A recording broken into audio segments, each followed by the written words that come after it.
ನಮಸ್ಕಾರ ಎಲ್ಲರಿಗೂ. ಎಲ್ಲ ಹೇಗಿದ್ದೀರಾ? ಚೆನ್ನಾಗಿದ್ದೀರಾ? ನಮ್ಮ ಶ್ರೀಮಾತಾ ಜ್ಯೋತಿ ಯೂಟ್ಯೂಬ್ ಚಾನಲ್ಗೆ ಸ್ವಾಗತ.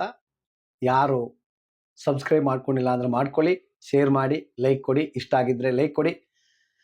ಪ್ರತಿದಿನ ಒಂದೊಂದು ವಿಷಯವನ್ನು ತೆಗೆದುಕೊಂಡು ಬರ್ತೀನಿ ನಾನು ನಿಮಗೆ.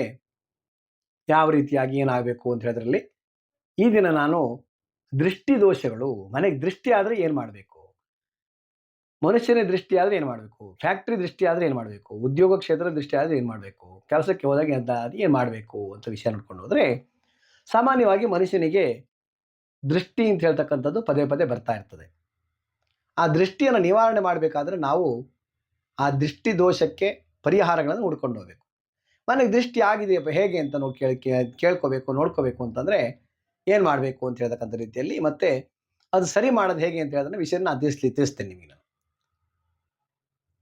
ನೋಡಿ, ನೀವು ಮನೆಯಲ್ಲಿ ಯಾವಾಗಲೂ ಕೂಡ ಮನೆಯಲ್ಲಿ ಪದೇ ಪದೇ ಆರೋಗ್ಯ ಸಮಸ್ಯೆ ಆಗ್ತಾ ಇದೆ ಅಂದರೆ, ಕಿರಿಕಿರಿ ಆಗ್ತಾ ಇದೆ ಅಂದರೆ, ಕೆಲಸದಲ್ಲಿ ನಿಮ್ಗೆ ಯಾರು ಒತ್ತಡ ಹೇಳ್ತಾ ಇದ್ದಾರೆ ಅಂದರೆ, ಅಥವಾ ಏನೋ ಒಂದು ರೀತಿಯಲ್ಲಿ ಕೈಕಾಲು ನೋವು, ತಲೆನೋವು, ಊಟ ಸೇರಲ್ಲ, ಇದೆಲ್ಲ ಆಗತ್ತೆ ಅಂದರೆ ದೃಷ್ಟಿ ದೋಷಗಳು ಅಂತ ಹೇಳ್ತಾರೆ. ಈ ಮನುಷ್ಯನಿಗೆ ದೃಷ್ಟಿ ಅಂತ ಹೇಳಿದಾಗ ದೊಡ್ಡ ಒಂದು ಮಾಟಮಂತ್ರ ಮಾಡೋಕ್ಕಿಂತ ದೊಡ್ಡದು. ಅದಾಯಿತು ಅಂದರೆ ಮನುಷ್ಯನಿಗೆ ಎಲ್ಲ ರೀತಿಯಲ್ಲಿ ಸಮಸ್ಯೆಗಳು ಶುರುವಾಗತ್ತೆ. ಅದಕ್ಕೋಸ್ಕರ ಏನು ಮಾಡಬೇಕಪ್ಪ ಅಂತ ಹೇಳಿದ್ರೆ ಒಂದು 2-3 ಉಪಾಯ ಹೇಳ್ತೀನಿ ನಾನು ನಿಮಗೆ ಇವತ್ತು.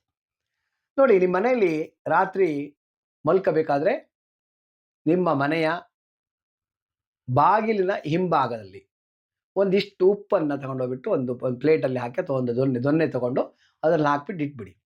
1 ವಾರ ಬಿಟ್ಟು ನೋಡಿ ಅದೇನಾಗತ್ತೆ ಅಂತ ಹೇಳಿ. ಅದು ಸ್ವಲ್ಪ ಏನೋ ರೀತಿಯಲ್ಲಿ ಕಲರ್ ಶೇಡ್ ಆಗುತ್ತೆ, ಅದಕ್ಕೊಂದು ಕಪ್ಪಾಗತ್ತೆ. ಬಿಳಿ ಉಪ್ಪು ಹೋಗಿ ಕಪ್ಪು ಒಂದು ಸ್ವಲ್ಪ ಯೆಲ್ಲೋ ಕಲರ್ ಆಗಿ ಬರ್ತಕ್ಕಂಥದ್ದು ಆಗತ್ತೆ. ಅಂದರೆ ನಿಮಗೆ ಮನೆಗೆ ದೃಷ್ಟಿ ದೋಷ ಬಂದಿದೆ ಅಂತ ಹೇಳ್ತಕ್ಕಂಥ ರೀತಿಯಲ್ಲಿ ಒಂದು ವಿಧಾನ. ಹಾಗೆ ನೀವು ಮನೆಯಲ್ಲಿ ಇರ್ತಕ್ಕಂಥ ನಿಂಬೆಹಣ್ಣನ್ನು ಅಥವಾ ಅಂಗಡಿಗಳಲ್ಲಿ ವ್ಯಾಪಾರಗಳಲ್ಲಿ ಮಾಡ್ತಕ್ಕಂಥ ಜಾಗದಲ್ಲಿ ನಿಂಬೆಹಣ್ಣು ಇಡ್ತೀರಲ್ವಾ, ನಿಂಬೆಹಣ್ಣು ಲೋದಲ್ಲಿ ಹಾಕಿಡ್ತೀರಲ್ವಾ, ಅದನ್ನು ಮಾಡೋದ್ರಿಂದ ಕೂಡ ದೃಷ್ಟಿ ದೋಷಗಳು ಯಾವ ಥರ ಅಂತ ಹೇಳ್ತಕ್ಕಂಥದ್ದು ಗೊತ್ತಾಗತ್ತೆ. ಯಾವಾಗ ನಿಂಬೆಹಣ್ಣು ಒಳಗಡೆ ಕೂತ್ಕೊಂಡಿರ್ತದೆಯೋ ಅಲ್ಲಿವರೆಗೆ ಒಂಥರ ಇರ್ತದೆ, ಅದು ತೇಲ್ತಾ ಇದ್ರೆ ಒಂಥರ ಇರುತ್ತೆ. ಅದಕ್ಕೋಸ್ಕರವಾಗಿ ಅದು ಒಂದು ರೀತಿಯಲ್ಲಿ ನೋಡ್ತಕ್ಕಂಥದ್ದು. ಹಾಗೆ ನೀವು ಮನೆಯಲ್ಲಿ ಒಂದು ಸ್ವಲ್ಪ ಒಂದು ಲೋಟದಲ್ಲೋ ಅಥವಾ ಯಾವುದಾದ್ರು ಒಂದು ಪಾತ್ರೆಯಲ್ಲೋ ಒಂದು 10 ಲವಂಗದ ಕಾಳನ್ನು ಹಾಕಿಡಿ. ಇವತ್ತು ಹಾಕಿಟ್ರೆ ನಾಳೆ ಅದೇನಾಗುತ್ತೆ ಅಂದರೆ ಮನೆಗೆ ಯಾವ ರೀತಿ ಆಗಿದೆ ಅಂತ ಹೇಳೋದು ಗೊತ್ತಾಗುತ್ತೆ. ಅಂದರೆ ಎಷ್ಟು ನೀವು ಹಾಕಿರ್ತಕ್ಕಂಥ ಪ್ರಮಾಣದಲ್ಲಿ ಎಷ್ಟು ಲವಂಗ ನೀರಿನಲ್ಲಿ ತೇಲ್ತಾ ಇರ್ತದೆಯೋ ಅಷ್ಟು ವಿಶೇಷತೆ ಬರುತ್ತೆ. ತೇಲ್ತಾ ಇದ್ದರೆ ನಿಮ್ಮನೆಗೆ ಯಾವುದೇ ರೀತಿಯಾದಂಥ ಒಂದು ದೋಷಗಳು ಕಡಿಮೆ ಇದೆ ಅಂತ ಹೇಳ್ತಕ್ಕಂಥದ್ದು. ಮುಳುಗೋಯ್ತು ಅಂತಂದರೆ ಅದು ಯಾವುದೋ ರೀತಿಯಲ್ಲಿ ದೋಷಗಳು ಜಾಸ್ತಿ ಇದೆ, ನೆಗೆಟಿವ್ ಎನರ್ಜಿ ಜಾಸ್ತಿ ಇದೆ ಅಂತ ಹೇಳ್ತಕ್ಕಂಥದ್ದು ರೀತಿಯಲ್ಲಿ ಆಗತ್ತೆ. ಹಾಗೆ ಇನ್ನು ಮನೆಯಲ್ಲಿ ನೀವು ಅನ್ನ ಇಟ್ಟಿರ್ತೀರಲ್ವ, ಅನ್ನ ಪದೇ ಪದೇ ಹಳಸೋಗೋದು ಅಂದರೆ ಹಾಳಾಗೋಗೋದು ಆಗತ್ತೆ. ಚೆನ್ನಾಗಿಟ್ಟಿದ್ದೆ ನಾನು, ಆದರೆ ಈ ರೀತಿ ಹಳಸೋಗಿದೆಯಲ್ಲ ಅಂತ ಹೇಳ್ತಕ್ಕಂಥ ರೀತಿಯಲ್ಲಿ ಆಗ್ತಕ್ಕಂಥದ್ದು ದೃಷ್ಟಿ ದೋಷಗಳಾದಾಗ. ಮತ್ತು ಮಾಟಮಂತ್ರ ಆದರೂ ಕೂಡ ಆಗುತ್ತೆ. ಯಾವುದೇ ರೀತಿಯಾದಂಥ ಒಂದು ಕುಂಕುಮ ಪ್ರಯೋಗ ಆಗಿರ್ಬೋದು, ಉದಕ ಪ್ರಯೋಗ ಆಗಿರ್ಬೋದು, ನಖ ಪ್ರಯೋಗ ಆಗಿರ್ಬೋದು, ಕೇಶ ಪ್ರಯೋಗ ಆಗಿರ್ಬೋದು, ಇದೆಲ್ಲ ಆದರೆ ಆಗ್ತಕ್ಕಂಥದ್ದು ಆಗತ್ತೆ ವೀಕ್ಷಕರೇ. ಅದಕ್ಕೋಸ್ಕರವಾಗಿ ಆ ಒಂದು ರೀತಿಯಲ್ಲಿ ಆಗ್ತಕ್ಕಂಥ ವಿಶೇಷವಾಗಿರ್ತಕ್ಕಂಥ ಒಂದು ಯಾವ ರೀತಿ ದೃಷ್ಟಿ ಆಗಿದೆ ಅಂತ ಹೇಳಿದ್ರೆ ಕಂಡಿಡ್ಕೊಳ್ತಕ್ಕಂಥ ನಾವು ಒಂದು ವಿಧಾನ ಅಂತ ಹೇಳ್ತಕ್ಕಂಥದ್ದು. ಇದು ನಿವಾರಣೆ ಮಾಡೋದು ಏನಪ್ಪ ಹೇಗೆ ಮಾಡಬೇಕು ಅಂತ ಹೇಳ್ತಕ್ಕಂಥ ವಿಚಾರ ನೋಡೋಕೆ ಹೋದರೆ, ನಿಮ್ಮ ಮನೆಗೆ ನಿಮಗೇನಾದ್ರು ದೃಷ್ಟಿ ಆಗಿದೆ ಅಂತಂದರೆ ಒಂದು ಹಿಡಿಯಷ್ಟು ಉಪ್ಪು ತಗೊಂಡು ಕೈಯಲ್ಲಿ ಹೀಗೆ ಇಟ್ಕೊಂಡು ಈ ರೀತಿಯ ಮುಷ್ಟಿಯಾಗಿ ತೊಗೊಂಡ್ಬಿಟ್ಟು ಅದನ್ನು ನಿಮ್ಮ ಹೀಗೆ ತಲೆಯಿಂದ 3 ಸತಿ ಹೀಗೆ, 3 ಸತಿ ಹೀಗೆ ಮತ್ತು ವಾಪಸ್ಸು 3 ಸತಿ ಹೀಗೆ ಮಾಡಿ ಅದನ್ನು ತಗೊಂಡೋಗ್ಬಿಟ್ಟು ರಾತ್ರಿ ಮಲಗುವ ಸಮಯದಲ್ಲಿ ಬೆಳಗ್ಗೆ ಎದ್ದು ಕೂಡಲೇ ಅದನ್ನು ತಗೊಂಡೋಗ್ಬಿಟ್ಟು ನಿಮ್ಮ ಟಾಯ್ಲೆಟ್ ಬಾತ್ರೂಮಲ್ಲಿ ಹಾಕಿಬಿಟ್ಟು ಸ್ವಲ್ಪ ಫ್ರೆಶ್ ಮಾಡ್ತಕ್ಕಂಥದ್ದು ಒಂದು ವಿಧಾನ. ಈ ರೀತಿಯ ಮಾಡೋದ್ರಿಂದ ನಿಮ್ಮ ಮನೆಗೆ ಯಾವುದೇ ರೀತಿಯಾದಂಥ ದೋಷಗಳಿದ್ದರೆ ದೃಷ್ಟಿ ದೋಷ ಇದ್ದರೆ ನಿವಾರಣೆ ಆಗ್ತಕ್ಕಂಥದ್ದು ಒಂದು. ಅದಾದ ನಂತರದಲ್ಲಿ ಇನ್ನೊಂದು ರೆಮಿಡಿ ಹೇಳ್ತೀನಿ ನಾನು. ನಿಮ್ಮ ಮನೆಯಲ್ಲಿರ್ತಕ್ಕಂತಹ ಒಂದು ಯಾವುದೋ ಒಂದು ಆರತಿಯನ್ನೋ ಅಥವಾ ಯಾವುದೋ ಒಂದು ಕಬ್ಬಿಣದ ಪ್ಲೇಟನ್ನೋ ಯಾವುದೋ ಒಂದು ತಗೊಳ್ಳಿ. ಅದರಲ್ಲಿ ಸ್ವಲ್ಪ ಮಟ್ಟಿಗೆ ಒಂದು ಸ್ವಲ್ಪ ಏನೋ ಒಂದು ರೀತಿಯಲ್ಲಿ ಸ್ವಲ್ಪ ಒಂದು ಕೆಂಡವನ್ನು ಮಾಡ್ಕೊಳ್ಳಿ. ಕೆಂಡ ಮಾಡಲಿಕ್ಕೆ ಹೇಗೆಂದರೆ, ಒಂದು ಕರಟ ಚಿಪ್ ತೊಗೊಂಡೋಗ್ಬಿಟ್ಟು ಕೆಂಡ ಮಾಡ್ಕೊಂಡು ಹೇಗೆ ಅದನ್ನು ಹೇಳ್ಕೊಡ್ತೀನಿ ಕೇಳಿ. ಒಂದು ಕರಟ ಚಿಪ್ ತೊಗೊಂಡು, ತೆಂಗಿನಕಾಯಿ ಹೆಂಗೂ ಯೂಸ್ ಮಾಡ್ತೀರಲ್ವಾ, ಆ ಒಂದು ಕರಟವನ್ನು ತಗೊಂಡೋಗ್ಬಿಟ್ಟು ಅದು ಸ್ಟವ್ ಮೇಲೆ ಇಟ್ಟರೆ ಬೆಂಕಿ ಹತ್ಕೊಳ್ಳುತ್ತೆ. ಆ ಬೆಂಕಿ ಹತ್ಕೊಂಡಿದ್ದನ್ನು ಸ್ವಲ್ಪ ಚೆನ್ನಾಗಿ ಕೆಂಡ ಆಗುವಂಗೆ ಮಾಡ್ಕೊಳ್ಳಿ.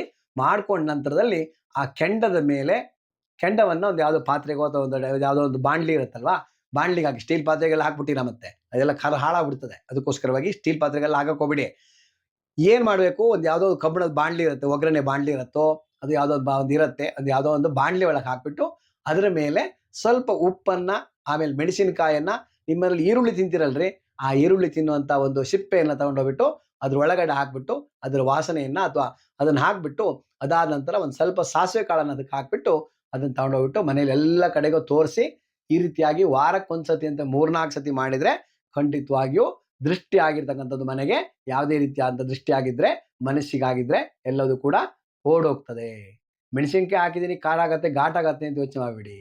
ಮೆಣಸಿನಕಾಯಿ, ಅದಾದ ನಂತರದಲ್ಲಿ ಉಪ್ಪು, ಹಾಗೆ ಹಾಕ್ತಕ್ಕಂಥ ಸಾಸಿವೆ ಕಾಳಿಂದಾಗಿ ಅದು ಚಿಟಿಪಿಟಿ ಅಂತ ಹೇಳ್ಬಿಟ್ಟು ನಿಮ್ಗೇನ ದೃಷ್ಟಿ ಆಗಿದ್ರೆ ಸ್ವಲ್ಪನೂ ಕೂಡ ವಾಸನೆ ಬರೋದೇ ಇಲ್ಲ, ಹಾಗಾಗತ್ತೆ. ಅದಕ್ಕೋಸ್ಕರವಾಗಿ ಆ ಕೆಂಡದ ಮೇಲೆ ಮೆಣಸಿನಕಾಯಿ, ಒಣಗಿದ ಮೆಣಸಿನಕಾಯಿ, ಹಸಿ ಮೆಣಸಿನಕಾಯಿ ಹಾಕ್ಬಿಟ್ಟಿರಂತೆ ಎಲ್ಲರೂ.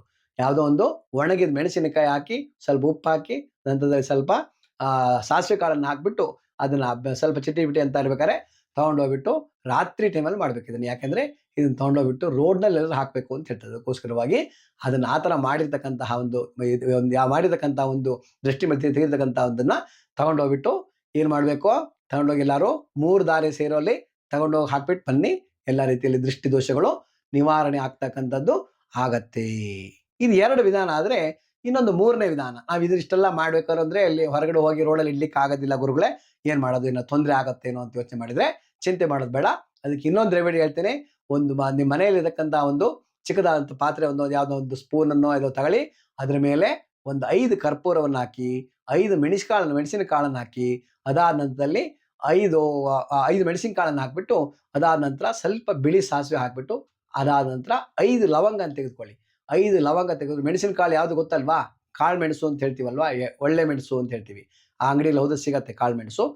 ಯಾವುದು ನಾವು ಧನುರ್ಮಾಸ ಬಂದಾಗೆಲ್ಲ ಪೊಂಗಲಿಗೆ ಹಾಕ್ತೀವಿ ನೋಡಿ, ಅದೇ ಮೆಣಸಿನಕಾಳು. ಆ ಮೆಣಸಿನಕಾಳನ್ನ ತಗೊಂಡೋಗ್ಬಿಟ್ಟು 5 ಮೆಣಸಿನಕಾಳು, 5 ಕರ್ಪೂರ, 5 ಲವಂಗ, ಹಾಗೆ ಸ್ವಲ್ಪ ಮಟ್ಟಿಗೆ ಒಂದು 10-15 ಸಾಸಿವೆ ಕಾಳು, ಇದಿಷ್ಟನ್ನ ಹಾಕ್ಬಿಟ್ಟು ಆ ಕರ್ಪೂರವನ್ನು ಹಚ್ಚಿ ಮನೆ ತುಂಬ ಎಲ್ಲ ಕಡೆ ತೋರಿಸಿ, ನಿಮಗೂ ಒಂದ್ಸತಿ ಬೇಕಾದ್ರೆ 3 ಸತಿ ಈಳೆ ತಕ್ಕೊಳ್ಳಿ.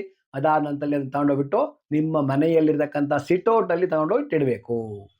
ಸಿಟೌಟಲ್ಲಿ ತಗೊಂಡೋಗಿಟ್ರೆ ಇಡ್ಲಿಕ್ಕೆ ಆಗಲ್ಲ ಅಂದ್ರೆ ಎಲ್ಲಾದ್ರೂ ನಿಮ್ಮ ಕಿಚನ್ ಅಲ್ಲಿ ಹೋಗ್ಬಿಟ್ಟು ಒಂದು ಮೂಲೆಯಲ್ಲಿ ತಗೊಂಡೋಗಿ ಇಡಬೇಕು. ಇದನ್ನ ಇಟ್ಟಾಗ ಆ ಕರ್ಪೂರ ಮತ್ತೆ ಲವಂಗ ಎಲ್ಲ ಸುಟ್ಟು ಹೋಗ್ತಕ್ಕಂಥದ್ದು, ಸುಟ್ಟೋಗಿರ್ತಕ್ಕಂಥ ಹೋಗೋರಿಗೆ ಅಲ್ಲೇ ಇಟ್ಕೊಳ್ಬೇಕು. ಹಾಗೆ ಅದಾದ ನಂತರದಲ್ಲಿ ಅದನ್ನ ತಗೊಂಡೋಗ್ಬಿಟ್ಟು ಆ ರಾತ್ರಿ ತಗೊಂಡೋಗಿ ಇಟ್ಬಿಟ್ಟು ಮಾರನೇ ದಿವಸ ಬೆಳಗ್ಗೆ ಎದ್ಬಿಟ್ಟು ಅದನ್ನ ತಗೊಂಡೋಗ್ಬಿಟ್ಟು ಎಲ್ಲಾರು ಚರಂಡಿ, ಗಟಾರ ಅಥವಾ ನಿಮ್ಮಲ್ಲಿರ್ತಕ್ಕಂಥ ಟಾಯ್ಲೆಟ್ಗೆ ಹಾಕ್ಬಿಟ್ಟು ನೀರು ಬಿಡಬೇಕು. ಇಷ್ಟು ಮಾಡೋದ್ರಿಂದ ನಿಮ್ಮ ಮನೆಗಿರ್ತಕ್ಕಂಥ ಯಾವುದೇ ರೀತಿಯ ನೆಗೆಟಿವ್ ಎನರ್ಜಿ ಇದ್ರೂ ಕೂಡ, ಯಾವುದೇ ದೃಷ್ಟಿ ದೋಷ ಇದ್ರೂ ಕೂಡ ನಿವಾರಣೆ ಆಗತ್ತೆ. ಖಂಡಿತವಾಗಿಯೂ ಒಳ್ಳೇದಾಗಿ ಆಗತ್ತೆ. ಮತ್ತೆ ಇದೇ ರೀತಿಯ ಬೇರೆ ಬೇರೆ ರೀತಿಯಾದ ವಿಶೇಷವಾಗಿರ್ತಕ್ಕಂಥ ಸಂಚಿಕೆಯನ್ನು ತೆಗೆದುಕೊಂಡು ಬರ್ತೇನೆ. ನಮ್ಮ ಶ್ರೀಮಾತಾ ಜ್ಯೋತಿ ಅಂತ ಹೇಳ್ತಕ್ಕಂಥ ಒಂದು ಚಾನಲನ್ನು ಸಬ್ಸ್ಕ್ರೈಬ್ ಮಾಡ್ಕೊಳ್ಳಿ, ಹಾಗೆ ಲೈಕ್ ಮಾಡಿ, ಹಾಗೆ ಶೇರ್ ಮಾಡ್ಕೊಳ್ಳಿ. ಎಲ್ಲ ರೀತಿಯಲ್ಲಿ ಯಾವುದೇ ರೀತಿಯ ವಿಶೇಷವಾಗಿರ್ತಕ್ಕಂಥ ಹೊಸ ವಿಷಯವನ್ನು ತೆಗೆದುಕೊಂಡು ಬರ್ತಾ ಇರ್ತೇನೆ. ಅದನ್ನೆಲ್ಲವೂ ಕೂಡ ಮಾಡಿಕೊಂಡು ನಿಮ್ಮ ಮನೆಯ ಎಲ್ಲ ರೀತಿಯ ಅಭ್ಯುದಯವನ್ನ ಕಾಪಾಡ್ಕೊಳ್ಳಿ. ಎಲ್ಲದೂ ಕೂಡ ಒಳ್ಳೆಯದಾಗಲಿ, ಶುಭವಾಗಲಿ. ನಮಸ್ಕಾರ. ಹೋಗ್ಬರ್ತೇನೆ. ಹರಿ ಓಂ.